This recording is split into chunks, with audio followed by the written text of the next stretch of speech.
Hi guys, this is MovieMan, and today I will be discussing how to make your own Tim Burton movie. So, as we all know, Tim Burton is well known for his eccentric and kookiness, making very interesting and likable characters, but in a very diverse and interesting universe. So, I will be giving you the tips on how to make your very own Tim Burton movie. Starting off is 1. Cast Johnny Depp. In any movie you do, Tim Burton style, Johnny Depp is a choice. Because he loves Tim Burton's vision.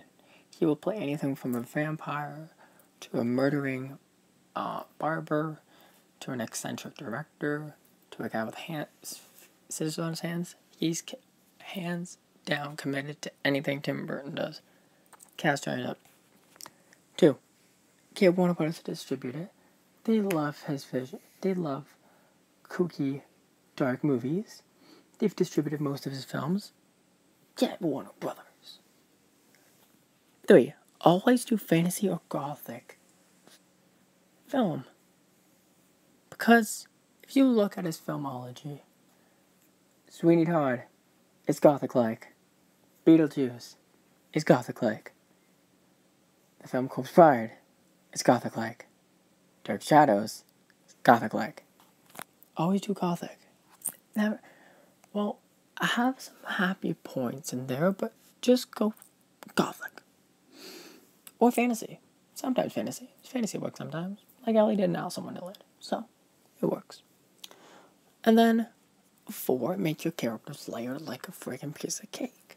So, in Sweeney Todd, you have his character, and then there's many layers and a great strong character arc for his character. Or in films like The Corpse Bride, or in the film Dark Shadows, they're all very intricate, and very layered, so you find out more and more and more about your characters. And then, for number 5, create a diverse and creative universe where all your characters exist in one universe. I know, it blew your mind for that theory. But anyways, back on track. Create a universe where it's just like very interesting.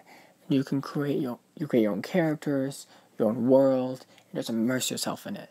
Like Pee-wee's Big Adventure or Charlie and the Chocolate Factory. Just get drawn into that world, create it all, and immerse your audience in it. Like Charlie and the Chocolate Factory did. And 6, get dark and scary with your gothic film that you already have with Johnny Depp. Get scary, because you can get darker and tap into the scariness like they did in Beetlejuice as well. But have fun with it. It doesn't always have to be serious. It can be fun hard too, like in Beetlejuice, like I said earlier, or Corpse Bride. But you can also go dark and scary like in Sweeney Todd, so it depends on how you feel. 7, get Helena Bonham Carter. You cannot get a female lead without Helena Bonham Carter. Charlie and the Chocolate Factory, Mrs. Bucket, Mrs. Lovett, Sweeney Todd. The Doctor in Dark Shadows. You need Helena Bonham Carter. She's the best female lead for your choice, or supporting. Just have her show up on screen, you'll have a hit. And then use the same actors you worked with again and again and again and again and again and again. Johnny Depp, he appears in every movie he does. Helena Bonham Carter. Unfortunately, Christopher Lee has passed, but he did as well. But rest in peace, Christopher Lee. But seriously, just use the same actors, like American Horror Story. Use them again, different characters. Great. And then use gray lighting tones. We don't want to. Well, you can use perky and gray lighting, because if you watch Edward Scissorhands, it's kind of like dark in the beginning, and then when you see the neighborhood, it's very like bright and vibrant. So play with the tones. Don't be afraid. And use mostly grayish. I'd say 50% grayish, because if your film's gothic, then you're going to want to use a lot of gray, but you can also intricate it with some brightness, and really bring out a result of great lighting. And then 10, wherever you go, hire Danny Elfman. Danny Elfman creates very intense and very, like, scary in the moment, and sometimes very, like, playful, but mostly very, like, eerie score pieces. So always hire Danny Elfman. He will be your man. 11, flashbacks, dude. Flashbacks. In Dark Shadows, we see flashbacks. In Sweeney Todd, you see a flashback. Even in the freaking trailer, you see a flashback. In the movie Alice in Wonderland, flashback.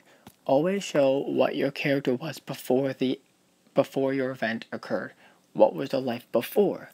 Use flashbacks so they can be more explained of why they are who they are now, and it's interesting. And then have that like warm character you can just snuggle up with a pillow and they'll say everything will be alright. Have that character who is the parent figure, really. Like in the film Sweeney Todd, Mrs. Lovett is not as dark as Sweeney, but she's kind of a parent to, like, Toby. Or in the films, Edward Scissorhands, the inventor, played by Vincent Price. Like, there's always these warm characters you need. Grandpa Joe and Charlie and the Chocolate Factory. Always have one character, even if the film's dark, to kind of bring out that brightness for a bit, to shine a little bit of light, and have that character who can support the lead character no matter what, and be there for them. And then 13, take high cinematic shots. If you watch, like, Edward Scissorhands or Charlie and the Chocolate Factory, when he's on that boat in Charlie and the Chocolate Factory with everyone else, it's a high crane shot. So always get big wide-angled shots. And then 14, take beloved TV shows, books, and already made movies, and just remake it and make it dark and eerie. Alice in Wonderland, made by Disney, made another eerie and fantasy version by Tim Burton. Great. Charlie and the Chocolate Factory, written by Roald Dahl. Already a movie by Gene Wilder, the 70s, remade by Tim Burton as an eccentric kind of movie. Dark Shadows, a TV series made as an eccentric dark movie. Take existing material and just remake it, make it dark and gritty.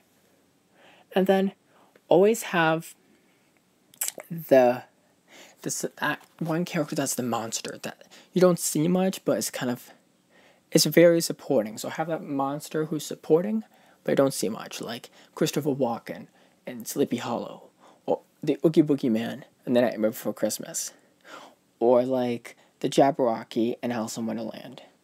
Always have that character who's the monster who you don't know much about, but is revealed within the finale. And that is like my tips of the trade to make your own very Tim Burton movie. Like, go now, make your own film. It could be a hit. Make your own Tim Burton style movie. I just gave you the tips and trade. Leave your comments. So that's my thoughts on how to make a Tim Burton movie. Leave your comments below and tell me your thoughts on it. So also, don't forget to subscribe. Until I see you guys again, this is MovieMan, signing off.